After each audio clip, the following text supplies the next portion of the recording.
In 1942, as Allied forces prepared for the invasion of North Africa, the US government was worried about more than just tanks and planes. They were worried about cash. If the Axis powers captured millions of American dollars from its soldiers, they could use it to fund their own war effort. The solution? A secret emergency currency. Today, we're looking at the North Africa emergency issue. Beyond the familiar design, the vibrant yellow seal tells the story of the 1942 Mediterranean campaign. The North Africa emergency issue ended up seeing service throughout the North Africa, Sicily, and Italy campaigns. The Treasury printed silver certificates in $1, $5, and $10 denominations, but with one major change. They swapped the standard blue seal for a bright yellow seal. Interestingly, the serial numbers remain blue. This creates a unique two-tone look that collectors love. If the invasion failed and the Nazis seized the troops' cash, the US government could simply declare all yellow-sealed notes hostile and worthless. This prevented the enemy from using American money on the international market. Once the territory was secured, the notes circulated alongside local Allied military currency and regular US bills. Now, let's talk value. Most notes you find will have a letter at the start and end of the serial number.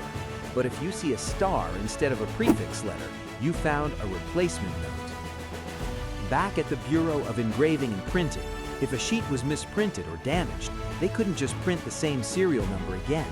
They swapped in a pre-printed star note.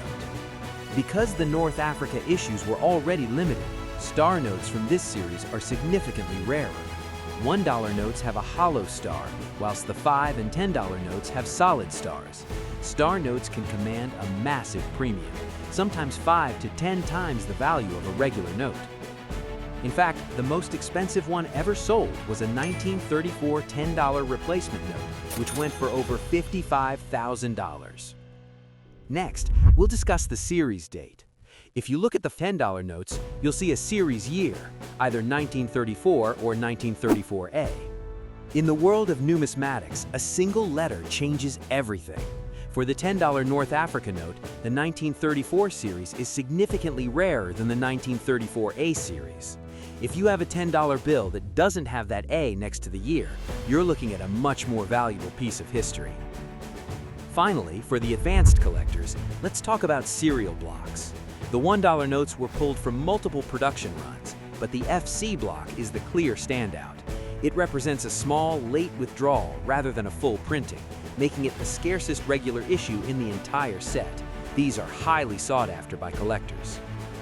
By contrast, the 5s and 10s were produced in large, contiguous runs. For these, the market is driven almost entirely by grade and preservation. Regardless of the block, keep an eye out for fancy serial numbers, such as radars, which read the same forward and backward. Low serials, specifically single or double-digit numbers. Repeaters, which have repeating patterns of numbers. Solids, these have the same number for every digit. The North Africa Emergency Series is a perfect entry point for history buffs. It's a tangible piece of World War II strategy you can hold in your hand. Whether it's a worn dollar from a soldier's pocket or a pristine 1934 $10 star note, these yellow seals tell a story of a world at war. As always, keep your notes crisp and your history weird. Thanks for watching.